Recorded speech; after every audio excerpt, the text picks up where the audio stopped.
በኔ ንግግር በኔ ኢንተርቪ በጣም የተከፋችሁ በጣም ያዘናችሁ ሰዎች በመታመልኩት በፈጣሪ ስም ጠይቃችኋለሁ ይቅርታ እንድታደርጉልኝ። በትላንትናው ዕለት አርቲስት ገነት ንጋቱና ከተዋናይና ከሞዴል እንዲሁም ደግሞ ከማስታወቂያ ባለሙያው ከአንተነህ ጋር ተያይዞ በማህበራዊ ሚዲያ ላይ የተነሳ እጅግ በጣም ማህበረሰቡን በተለይ ደግሞ የአንድ ቤተ እምነት ተከታዮችን ያስከፋ ጉዳይ ነበር። ይህንን ጉዳይ በተመለከተ አርቲስቱ በግል ማህበራዊ ሚዲያው ላይ ወጥቶ ስለ ጉዳዩ ዝርዝር ማብራሪያ ሰጥቷል። ይህንን ጉዳይ በተመለከተ መልስ እንዲሁም እዚህ ቦሌ ላይ አንድ ጊዜ ምን ተፈጠረ? አንድ ቸርች ውስጥ ፓስተሩ ምክትል ፓስተሩ ማለት ነው የ14 ዓመት የ13 ዓመት ቲኔጀሮችን ወንዶች ልጆች ከመጋረጃ አለ እንደዚህ አይነት መጋረጃ ጀርባ መድረኩ ጋር ወደዛ ወስዶ ነው የደፈረም ብለው ሁሉ ኢንተርቪው ሰጥተዋል ልጆቹ። ከዚህ ጉዳይ ጋር ተያይዞ ከዚህ ቀደም እንደዚሁ በዚሁ ቤተ እምነት ውስጥ ያሉ አንድ ፓስተር ይህንን ጉዳይ በተመለከተ በግልጽ ተናግረው ነበረ። የኛ ቤተ እምነት ውስጥ እንደዚህ ያሉ ሰዎች አሉ፣ ህጻናትን ከመጋረጃ ጀርባ እንዲህ አድርገው ያበላሻሉ ብለው ነበር። ታዲያ ይህንን ጉዳይ በተመለከተ ትላንትና አንተነህ ላይ ክስ የመሰረተው ካውንስሉ ከዚህ ቀደም እኚህን ግለሰብ ለምንድን ነው ዝም ያላቸው? እሳቸው ቤታቸው ስለሆነ እንደፈለጋቸው መናገር ይችላሉ ወይ? እርሳቸውም ከዚህ ቀደም ይህንን ጉዳይ በተናገሩበት ጊዜ ይህንን ያደረገው ፓስተር ማን ነው ተብሎ ሊጠየቁ ይገባል የሚል ሀሳብ ተነስቶ ነበረ።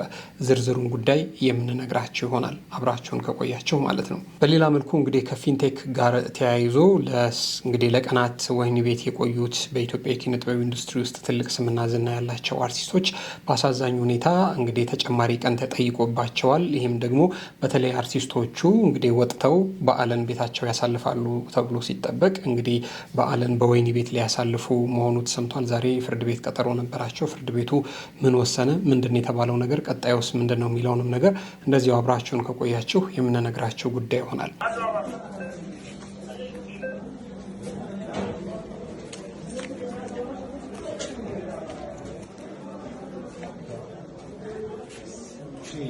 እስከነሰረቁት የተሰረቃችሁ ሰዎች አንቺ ነሽ፣ ይሄኛው ያንቺ ነው አይደለም? የሰው ድካም የሰው ላይ ያዋርዳል። እሺ ቀናቤ አንቺ እንዳልመታሽ ቀናቤ እጅሽ ነው። እሺ ነገር ምንድናት? ማደንዘሻ ነው ምንድነው? ያቺ ነው ታስውስታ እሷ በምን ይዝመን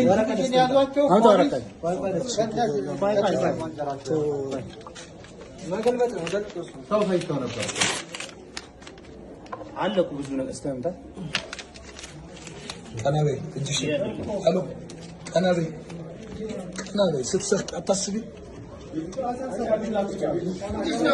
በሌላ መልኩ ደግሞ እጅግ አስገራሚ በሆነ መልኩ እንግዲህ ኢትዮጵያ ውስጥ ዘርፈ ብዙ ከሆኑ የስርቆት አይነቶች መካከል ሻሿ የተባለውና አፍዞና ደንግዞ ሰው መስረቅ ነበረ። ከዚህ ጉዳይ ጋር ተያይዞ 4 ሴቶች እጅ ከፍንጅ ተይዘዋል። እጅ ከፍንጅ ሲያዙ ታዲያ ከሰረቋቸው ስልኮች፣ ከሰረቋቸው ዶኩሜንቶች እና ደግሞ ሰዎችን ከሚያፈዙና ከሚያደነግዙባቸው መድኃኒቶቻቸው ጋር ነው የተያዙት። ይህንንም ጉዳይ በዝርዝር የምንነግራችሁ ይሆናል አብራችሁን ከቆያችሁ። በሌላ መልኩ ከወደ ደቡብ ክልል ከጎፋ ዞን አካባቢ የሰማነው ነገር እጅግ በጣም የሚያሳዝን ጉዳይ ነው። አንድ ሰው ነፍሰ ጡር የሆነች የ6 ወር ነፍሰ ጡር የሆነች የገዛ ሚስቱን በልጆቹ ፊት እንግዲህ እንደ ከብት አጋድሞ አርዷት መጥፋቱ ተሰምቷል። ይሄ ጉዳይ እጅግ በጣም አስደንጋጭም አነጋጋሪም ሆኗል። ጉዳዩ ግን ምንድን ነው? አብራችሁን ከቆያችሁ የምንነግራችሁ ነገር ይሆናል። የምንወዳችሁና የምናከብራችሁ የጊዜ ሚዲያ ቤተሰቦች እንዴት አላችሁ? በያላችሁበት የዓለም ጫፍ በያላችሁበት የሀገር ጥግ ሁሉ ሰላም፣ ፍቅር፣ ጤና ትሆኑ ዘንድ ዞትሪያ ምኞታችን ነው። ኤልያስ ደግነት ነኝ። የምትከታተሉት ጊዜ ሚዲያን ነው። እስከ ፕሮግራማችን ፍጻሜ ድረስ አብራችሁን ቆዩና እነዚህን ፕሮግራሞች ተከታተሉልን። ጊዜ ሚዲያን ሰብስክራይብ ያላደረጋችሁ ደግሞ ካላችሁ ሰብስክራይብ እያደረጋችሁ ለ100 እንድንደርስ እንድትገፉን ከወዲሁ በትህትና እንጠይቃለን።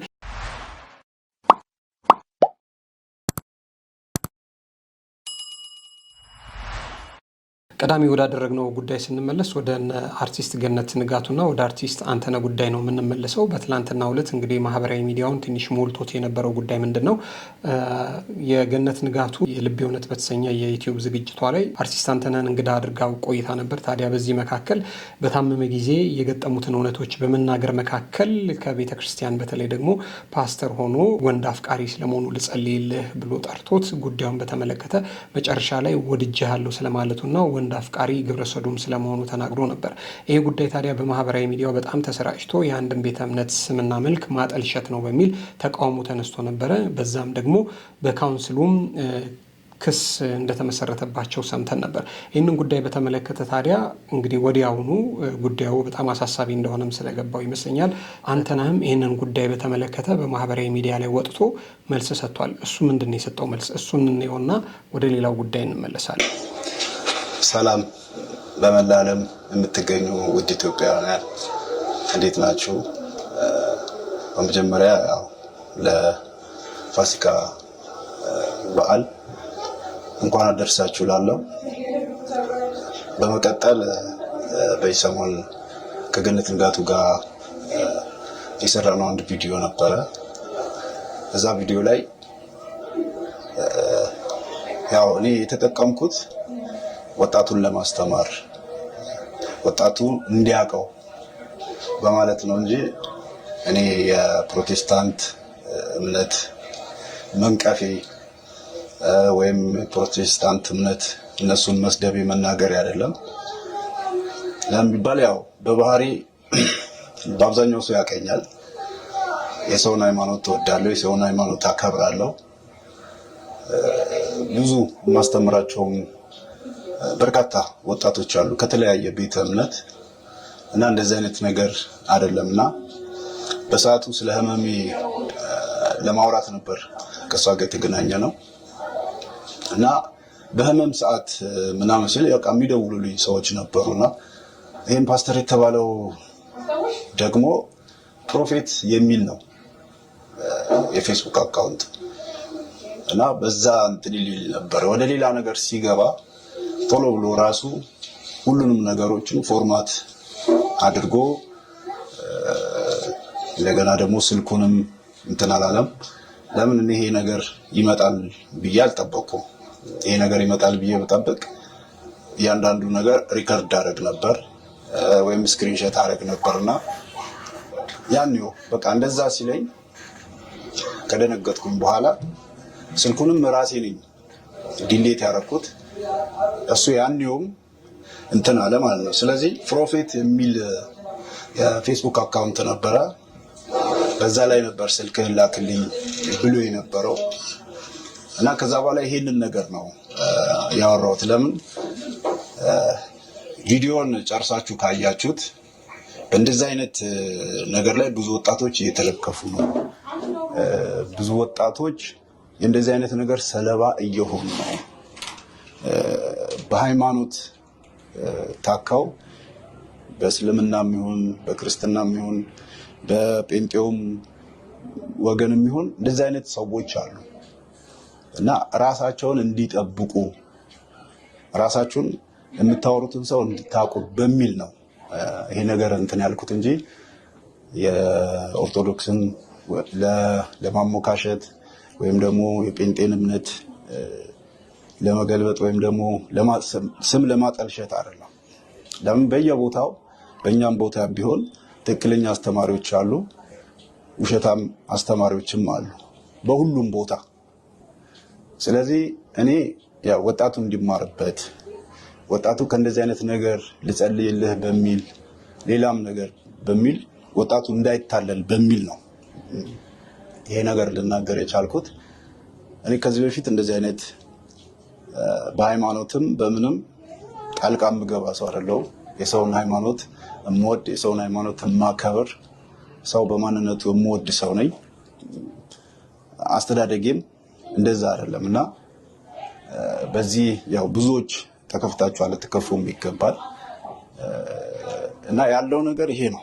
እኔ ይሄንን ነገር ከራሴ ፈጥሬ ወይም ሌላ ነገር ሳይሆን በቃ ይሄንን የሚከታተሉኝ ብዙ ወጣቶች አሉ። እኔን የሚደግፉ ወይም ደግሞ የኔን ምክር የሚሰሙ ብዙ ወጣቶች ስላሉ ከእንደዚህ አይነት ነገር ራሳችሁን ጠብቁ ከሚል ነው እና አውቃለሁ እንትን ሊላችሁ እንደሚችል አጠቃላይ እኔም በሆን ይከፋኛል፣ እኔም በሆን እንትን እላለሁ። ግን ይሄ የተባለው ነገር ደግሞ ለክፋት የሆነ ነገር አልነበረም ወይም ደግሞ ለእንትንም የተደረገ አልነበረም። አሁን ላይ እኔ ህመሜን በማስታመም ላይ ነኝ ያለሁት፣ ስቃይ ውስጥ ነኝ ያለሁት እና ያንን የማደርግበት ምንም አይነት ሲቹዌሽን የለም። ለምን በጴንጤውም የምወዳቸው በጣም የማከብራቸው ፓስተሮች አሉ። ይሄ ሁሌም የምናገረው ማለት ነው። እንደዚሁም በኦርቶዶክስ ውስጥ የምወዳቸው ሰዎች አሉ፣ በጣም የምጠላቸውም ሰዎች አሉ፣ አስተማሪዎች። በእስልምና ውስጥም እንደዚህ በጣም የምወዳቸው ኡስታዞች አሉ፣ የእነሱን ትምህርት ሳገኝ የምከታተለው። እንደዛውም ደግሞ በሁሉም ሃይማኖት ላይ የሚያስተምሩት ትምህርት ወይም የሚናገሩትን ንግግር የማልከተላቸው ብዙ ሰዎች አሉና ነገሩን ከመልካም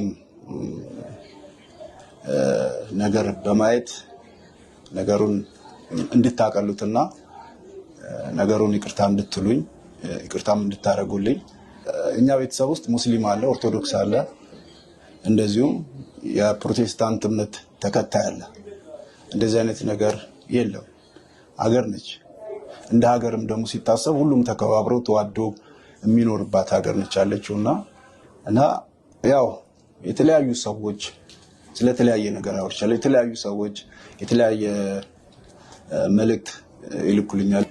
እማከብራችሁ እምወዳችሁ የፕሮቴስታንት ዘማሪያን፣ የፕሮቴስታንት አገልጋዮች፣ የፕሮቴስታንት ፓስተሮች እንዲሁም የፕሮቴስታንት እምነት ተከታዮች በሙሉ እኔ ይህንን ነገር ለማጥላላት የተጠቀምኩት ሳይሆን ወጣቱ በቃ ነገሮችን እንዲያስተካክል ራሱን እንዲፈትሽ በማለት ነው እንጂ በጣም ወዳቸው ክፍለ ሀገርም ቢሆን በጣም ወዳቸው ፓስተሮች አሉ ጓደኞቼ። ከነሱ ጋር ሰላማዊ ነኝ። እንደዚህ አይነት ችግር የለብኝም። እኔ ከዚህ በፊት ያለሁት ህመሜ ላይ ነኝ። የአንገት፣ የወገብ፣ የእግር እንዲሁም የልብ ህመም ላይ ነኝ ያለሁት። ራሴን በማስታመም ላይ ነኝ ያለሁት። ስለ ህመም በማውራት ሰዓት ነው የቸገረ ነገር ወይም ደግሞ ያስቸገረ ነገር በሚል ይሄ ነገር ሊነሳ የቻለውና የፕሮቴስታንት እምነትን ለመንቀፍ ለማንቋሸሽ የተጠቀምኩ የመሰላችሁ ብዙ ሰዎች አሉ። እኔ ማንኝና ነው የሰውን ሃይማኖት ላንቋሸሽና ላጥላላ የምችለው?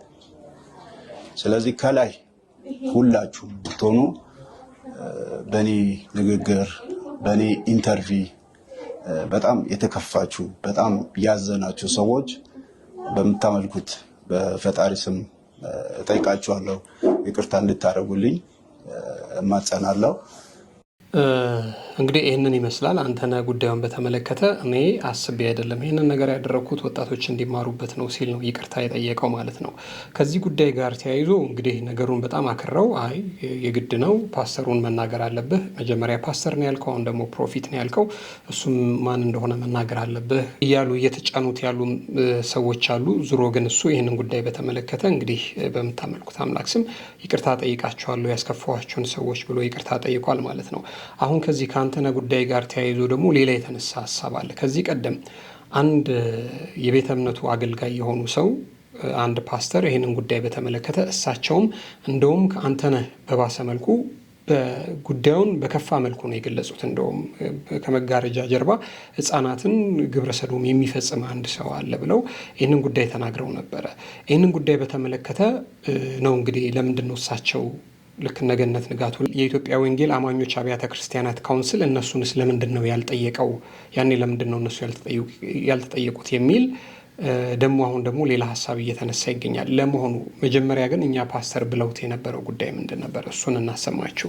እንዲሁም እዚህ ቦሌ ላይ አንድ ጊዜ የምንተፈጠረ አንድ ቸርች ውስጥ ፓስተሩ ምክትል ፓስተሩ ማለት ነው የ14 ዓመት የ13 ዓመት ቲኔጀሮችን ወንዶች ልጆች ከመጋረጃ አለ እንደዚህ አይነት መጋረጃ ጀርባ መድረኩ ጋር ወደዛ ወስዶ ነው የደፈረ ብለው ሁሉ ኢንተርቪው ሰጥተዋል። ልጆቹ የሃይማኖቱን ስም እንዳይጠለሽ ያልተሰማ ነገርም እንዳናሰማ በሚል በሚዲያ ላይ በወቅቱ አላሳወቅንም። አሁን አፍጥጦ ስለመጣ ነው እኔ ራሴ የተናገርኩት። የተደፈሩ ልጆች አሉ። የተደፈሩ ወላጆቻቸው ቤተክርስቲያን ነው የላኳቸው፣ ለጸሎት ነው የላኳቸው። ቤተክርስቲያን ቢሄዱ ስነ ምግባር ይማሩልኛል፣ ጥሩ ይሆኑልኛል ብሎ ወላጅ ወደ ቤተክርስቲያን የሚልከው ፓስተሩ ምክትል ፓስተሩ ዋናው ፓስተር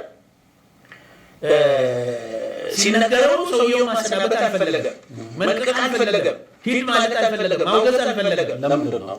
እሱም ተባባሪ ነው ማለት ነው። እንግዲህ አጨቃጫቂ የሆነው ጉዳይ ይሄ ነው። አሁን እዚህ ጋር እንደምታዩቸው እሳቸው ፓስተር ናቸው።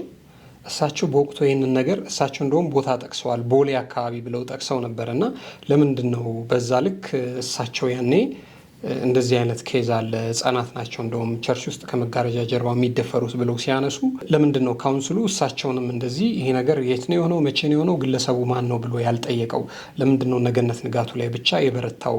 መጠየቁ ካውንስሉ መጠየቁ ልክ ነው፣ ተገቢ ነው። የቤተ ክርስቲያኒቱን ስም እንዳይጠለሽ እንደዚህ ያለ ሰዎች ደግሞ ካሉ መውጣት አለባቸው። ከሆነ ግን እሳቸውንም ደግሞ ማን ነው እንደዚህ ያደረገው ብሎ መጠየቅ ይገባቸው ነበረ ብለው ደግሞ ይህንን ጉዳይ ላይ ሀሳብ አስተያየትም እያነሱ የሚገኙ አሉ። ነገሩን በጥቅሉ ስንመለከተው እንግዲህ በየትኛውም ቤተ እምነት ውስጥ እንደዚህ አይነት ሰዎች ይጠፋሉ ብለን አናስብም። ነገርየው ኢትዮጵያ ውስጥ በብዙ መልኩ ተንሰራፍቷል። እንግዲህ የሆነ ጊዜም ጀምሮ በዚህ ጉዳይ ላይ በጣም የከፋ ነገር ማህበራዊ ሚዲያ ላይ ሲመላለስ አይታችኋል። ትልቁ ነገር ግን እንደዚህ አይነት ሰዎች እያሉ እያወቁ ለምንድን ነው ዝም የሚሉት? ለምንድን ነው የማያጋልጧቸው? ለመቼ ነው? የትኛውን ነው ሚስጥራቸውን የሚደብቁላቸው? እንግዲህ እንደዚህ ያለ ሚስጥር ተደብቆ የሚያተርፈው ነገር ምንድን ነው? ስለዚህ እነዚህ ያለ ነገሮች መውጣት አለባቸው።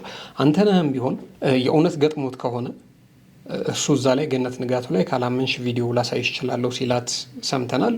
ፕሮባብሊ ቪዲዮ ይኖረዋል ብለን እናስባለን።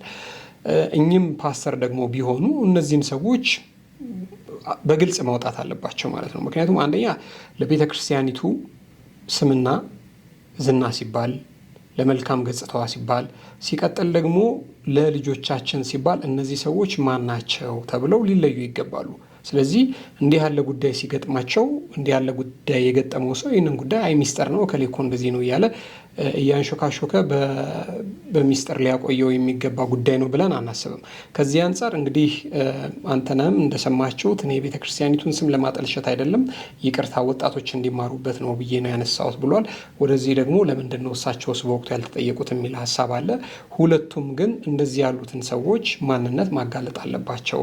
ቤተ ክርስቲያን ውስጥም ደግሞ ከሆነ ያሉት ቤተ ክርስቲያኒቱም ደግሞ እንደዚህ ያሉትን ሰዎች አጥርታ አውጥታ ምዕመኖቿን መጠበቅ ይገባታል የሚል ሀሳብ አለን። እዚህ ጉዳይ ላይ እናንተ ያላችሁ ሀሳብ ምንድን ነው? በሀሳብ መስጫ ሳጥን ላይ ያስፍሩልን።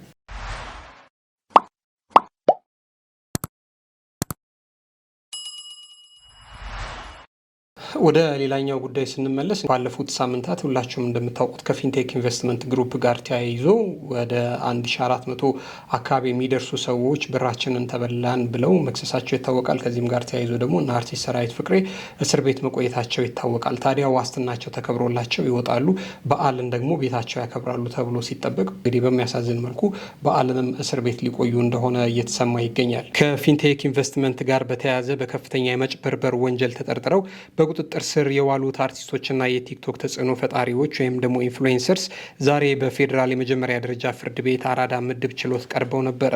ፍርድ ቤቱም ፖሊስ ምርመራውን አጠናክሮ እንዲቀጥል የ8 ቀን ተጨማሪ ጊዜ ፈቅዶለታል። መርማሪ ፖሊስ ባለፉት 12 ቀናት ውስጥ ያከናወናቸውን ተግባራት ለችሎቱ ያቀረበ ሲሆን የሚከተሉትን ዋና ዋና ነጥቦችም አንስቷል። እስካሁን የ150 ምስክሮችን ቃል የተቀበለ ሲሆን ገና ያልተሰሙ ሌሎች ምስክሮች መኖራቸውንም ገልጿል። 12 የመንግስትና የግል ሚዲያዎች እንዲሁም ደግሞ በሀገሪቱ የሚገኙ ሁሉም ባንኮች በጉዳዩ ዙሪያ ያላቸውን መረጃ በጽሁፍ እንዲያቀርቡ መጠየቁንም አብራርተዋል።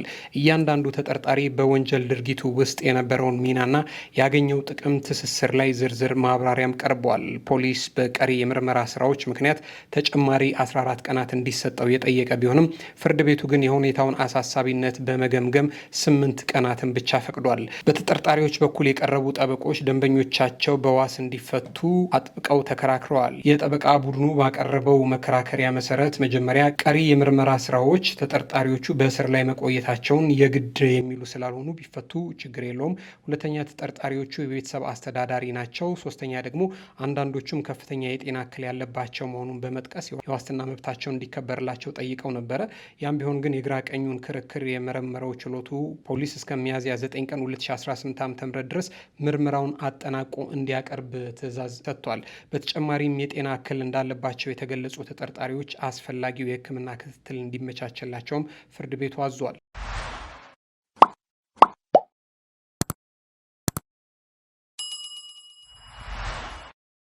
እንግዲህ ወደ ሌላኛው ጉዳያችን ስንመለስ አሁን ሰሞኑን በዓል ነው። በዓል ደግሞ ሲሆን በጣም ብዙ ሰዎች ለገበያ ብዙ ነገር በተለይ ደግሞ ገንዘብ በኪሳቸው የተፈቀደውን ካሽ በኪሳቸው ይዘው ይወጣሉ። ስልኮቻቸውም አሉ፣ የሚገዟቸው ብዙ ቁሳቁሶች አሉ። በገበያ መሀልም ደግሞ ስለሆነ መዋከብም አለና እንዴት አድርገው እንደሚሄዱ ወዴት እንደሚሳፈሩም በቅጡ ላያስተውሉ ይችላሉ። እንግዲህ የታክሲ ምጦት ስላለ ያገኙበት ውስጥ ታክሲ ነው ዘው ብለው የሚገቡት።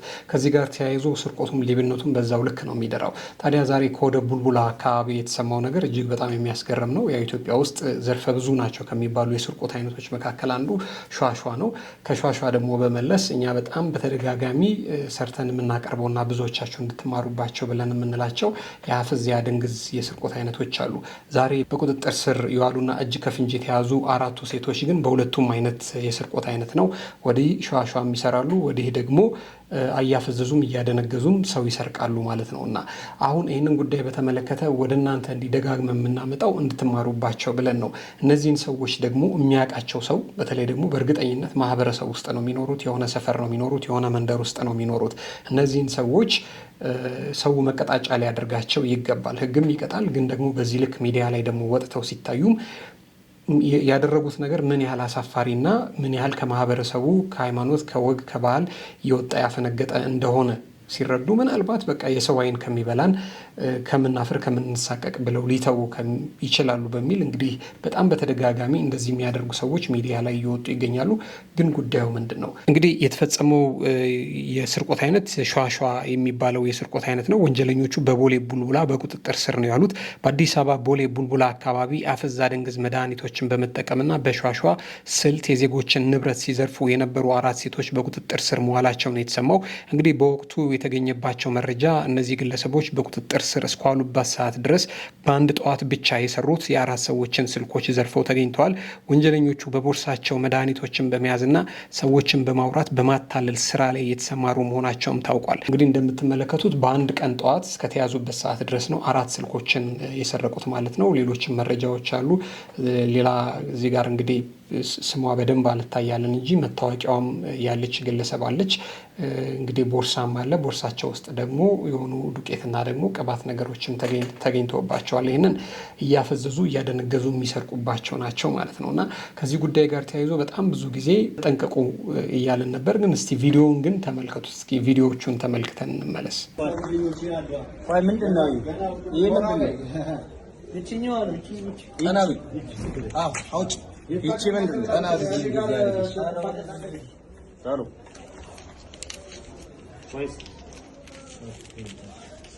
ምንድን ነው? ይህ ምንድን ነው? አንተ ምናምን ሰው ላይ የሚነፉት ይሆናል። የሆነ የሚነፋ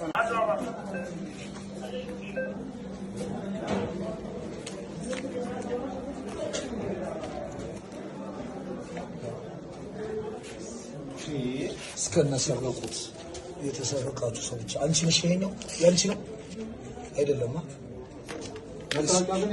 የሰው ድካም የሰው ላይ ያዋርዳል። እሺ ቀና በይ አንቺ እንዳልመታሽ ቀና በይ። እጅሽን አንቺ እቺ ነገር ምንድን ናት? ማደንዘዣ ነው ምንድን ነው? ያቺ ነው ታስውስታ እሷ በምን ሊይዝ ማለት ነው?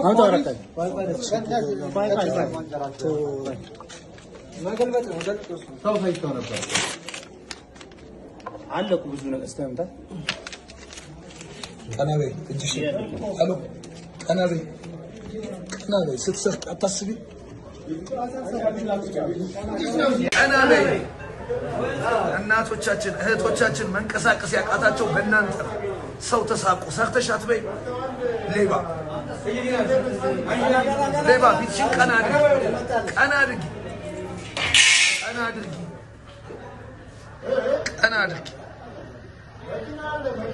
እንግዲህ ይህንን ይመስላል ማለት ነው። እዚህ ጋር እንዳያችሁት በአንድ ጠዋት ነው 4 ስልክ የሰረቁት። በዛ ላይ ደግሞ ፈሳሽ ነገር ይዘዋል። እንደገና ደግሞ ዱቄትም ነገር ይዘዋል እና የያዟቸው ፖሊሶች ለመንካት በእጃቸው ለመንካት እንኳን እየፈሩ ነው በወረቀት ነገር ሲይዙ የነበረው። እንግዲህ እነዚህን ሁሉ ለቁም ነገር አበቃለ ያለ ቤተሰብ አለ። በጣም የብዙ ሰው ሕይወት አመሰቃቅለው አሰቃይተው ነው የሚሰርቁት የሚዘርፉት። እና ይህኔ እነዚህ ባለስልኮች በቃ ስልካችን ተሰረቀ ብለው በጣም ብዙ ነገራቸው ታምሶ ይሆናል አናቅም። ዙሮ ግን ይህም ጉዳይ አሁን የምናመጣው ሀገር ውስጥ ያላቸው ሰዎች በብዙ ጥንቃቄ እንድትጓዙ ራሳችሁን እንድጠብቁ ብለን ነውና በተለይ ታክሲ ስትሳፈሩ መጥተው ድንገት የሚጠይቋችሁ ሰዎች፣ ይህንን ወረቀት አንብቡልን የሚሏችሁ ሰዎች፣ በተለይ ደግሞ ከአፍዝ ከድንግዝ ጋር ተያይዞ ይሄ ነው አይባልም ያላቸው ቴክኒክ እና ከዚህ ቀደም እንደነገርናችሁ ወረቀት ይሰጧቸዋል ማንበብ አልችልም ብለው ስታነቡላቸው፣ ስክሪፕቶ ደግሞ ባንክ ቤት ስክሪፕቶ ሲጠፋ ስክሪፕቶ ይኸው ብሎ ይሰጧቸዋል። እንደዚህ በጣም ብዙ ነው ቴክኒካቸውና እንድትጠነቀቁ ለማሳሰብ ያህል ነው። እንግዲህ ይህንን ይመስላል ያለንበት ሁኔታ ማለት ነው። ወደ ቀጣይ ቪዲዮ እንመለስ።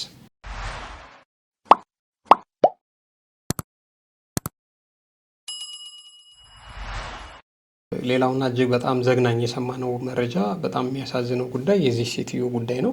እንግዲህ እጅግ በጣም በሚያሳዝን መልኩ ነው በገዛ ባሏ የፍቅር አጋሬ ነው ባሌ ነው ባለችው በትዳሯ ከነ 6 ወር ጽንሷ በባሏ የታረደችው። ምንድነው የሆነው ነገር? በጣም አሰቃቂ ጉዳይ ነው። ይሄንን እንንገራችሁ። እንግዲህ ያገኘነው መረጃ ፍትህ በለሃ ከተማ በአሰቃቂ ሁኔታ ለተገደለችው ነፍሰ ጡር የሚል ነው። በደቡብ ኢትዮጵያ ክልል ጎፋ ዞን ለሃ ከተማ የሚገኙ ነዋሪዎችን እጅግ ያስቆጣና በከፍተኛ ሁኔታ ያሳዘነ ድርጊት ተፈጽሟል። በቀን 28/07/2018 ዓ.ም የ6 ወር ነፍሰ ጡር የነበረች ወይዘሮ ዛሃራ ይማም በገዛ የትዳር አጋሯ አማካኝነት ህይወቷ ሊያልፍ ችሏል። ይህንን አስከፊ ድርጊት ተከትሎ ታዲያ የለሃ ኑር መስጅድ እና የመሎ ኮዛ ወረዳ እስልምና ጉዳዮች የሚከተለውን የአቋም መግለጫ አውጥተዋል። ይህ በሰው ልጅ ላይ የተፈጸመ አረመኔያዊ ድርጊት በማንኛውም የሞራል ህግም ሆነ በሀገራችን ባህል ፈጽሞ ተቀባይነት የሌለው በመሆኑ በጽኑ ይወገዛል። አንዲት ንጹህ ነፍስን መግደል መላውን የሰው ልጅ እንደ መግደል ይቆጠራል የሚለውን የእስልምና አስተምሮ በመጥቀስ ድርጊቱ ከእምነት አስተምሮ የወጣና የወንጀለኛው ግለሰብ የግል ማንነት መገለጫ መሆኑንም አስታውቋል። የመንግስትና የፍትህ አካላት ወንጀለኛውን በአስቸኳይ ለህግ እንዲቀርቡና ለህብረተሰቡ ትምህርት በሚሆን መልኩ የሚመጥን ከፍተኛ የህግ ቅጣት እንዲሰጠው በጥብቅ ጠይቀዋል። በሴቶች ህጻናት ላይ የሚፈጸሙ ጥቃቶችን ለመከላከልና ለማረጋገጥ መላው ማህበረሰብ በአንድነት ሊቆም እንደሚገባም አያይዘው ጥሪ አቅርበዋል። ለሟች ቤተሰቦች ዘመዶችና ቤተሰቦች መጽናናትን እንመኛለን ብለዋል። ሆነ በጣም ከቅርብ ጊዜ ወደዚህ ኢትዮጵያ ውስጥ የምንሰማቸው የጭካኔ ዜናዎች በጣም ግራ እያጋቡኝ እየመጡ ነው። ማለት ኢትዮጵያ ውስጥ ነው ይሄ ነገር እየተከሰተ ያለው? አብዛኛው ሰው ሃይማኖተኛ ነው የሚባልባት ሀገር ላይ የሚኖር ሰው ነው ይሄንን ነገር የሚፈጽመው የሚል በጣም እንቆቅልሽ የሆነ ነገር ነው እየተሰማኝ የመጣውና ይሄ ሰውዬ ምን አይነት ሰይጣን ልብ ውስጥ ቢገባ ነው የገዛ ሚስቱን በዚህ ልክ እንደዚህ አድርጎ እንደዚህ እንደ ከብት ቀልቷት የሚሄደውና እኔ አላቅም ምን አይነት ሰይጣን እየተጠናወተን እንደሆነና አንዳንድ ጊዜ እነዚህ ያሉ ዜናዎችን እየሰማን ስንመጣ በቃ ተራና ተርታ እየሆኑ የመጡ ይመስለኛል። በቃ ጆሮአችን እየለመደው አሁን እኮ ሞተ፣ ተገደለ፣ ጠፋ፣ ተጠለፈ የሚሉ ወሬዎችን ጆሮአችን ሰም በቃ ለምዶታል። በቃ የተለመደ ወሬ ይሆናል። ድሮ ማለት ነው ድሮ የሆነ ሰው በመኪና አደጋ ሞተ ሲባል በጣም ትልቅ ሀዘን ነው። በጣም በቃ ሀዘን ነው እንዲሰማቸው እንዲሁ በጣም በቃ ይወራል ማለት ነው። የመኪና አደጋ በቃ ተራ ነገር ሆኗል። በቃ ተራ ሰው አይኑን እንዲገልጹ እንደ መግለጥ ያህል በቃ ቀላል ነገር ሆኗል። የሰውም ህይወት ማጥፋት እንደዛ እየሆነ መጥቷል። ምን እየሆነን እንደሆነ ሊገባኝ አልቻለም። ብቻ ፈጣሪ እንዲህ ያለውን ጉዳይ በተመለከተ ምህረት እንዲያወርድልን፣ በቃ ልጆቻችን እንደዚህ ያለ ነገር ሳይሰሙ እንዲያድጉ፣ ይሄ ነገር በቃ ጀብዱ እንዳይመስላቸው፣ ይሄ ነገር ተራና ተርታ ዝም ብሎ ከሱቅ ሄዶ ዳቦ ገዝቶ እንደመብላት ቀላል ነገር መስሎ እንዳይታያቸው ፍርሃት አለኝ እና ህግም እንግዲህ ተገቢውን ቅጣት መስጠት አለበት።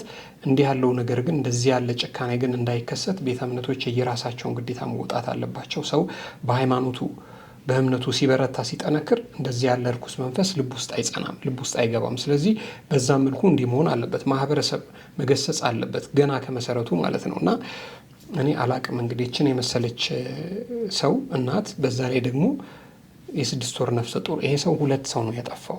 ገና ይችን ዓለም ያልተቀላቀለ ደም አጥንት ያልሰራ ግን ህይወት ያለው የ6 ወር ነፍሰ ጡር የ6 ወር ጽንስና ሚስቱን ነው የገደለው። አላቅም እዚህ ጉዳይ ላይ ምን እንደምንል። ለዛሬ የነበረን ጉዳይ ይሄንን ይመስላል። የምንወዳቸውና የምናከብራቸው የጊዜ ሚዲያ ቤተሰቦች ለዛሬ የነበረን ጉዳይ ይሄንን ይመስላል። ወደ መጨረሻው ወደ ሌላ ጉዳያችን ደግሞ ስንመለስ እንግዲህ በዓል ነው። ሁላችሁም እንደምታውቁት በዓል ደግሞ ሲሆን ሰው በየቦታው የሄደ ቅርጫ ይገዛል። በሬ ይገዛል። የቅርጫ ከብት ይገዛልና በሬ በመንዳት መካከል እንግዲህ በሬዎች ከተማ መሀል ክላክስ ሲበዛባቸው ደግሞ በሆነ ጉዳይ ሲደነግጡ ይፈገያሉ፣ ይደነበሩና ይደነግጣሉ። አንዳንዴ ያመልጣሉ፣ አምልጠው ደግሞ ሰው ይወጋሉ። እንደዚሁም አካላዊ ጉዳት ያደርሳሉ፣ የሰውም ሕይወት የነጠቋሉ። ደሙ ጠፍተውም የበሬዎቹ ባለቤቶች ጾማቸውን ያዋሉም አሉ። ይሄ የምናውቀው ታሪክ ነው።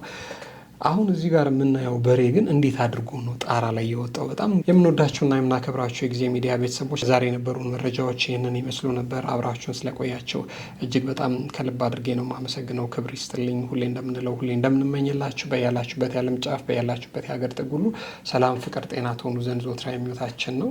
እንግዲህ አንድ ጊዜ አሁንም ጊዜ ሚዲያን ሰብስክራይብ አድርጉልን።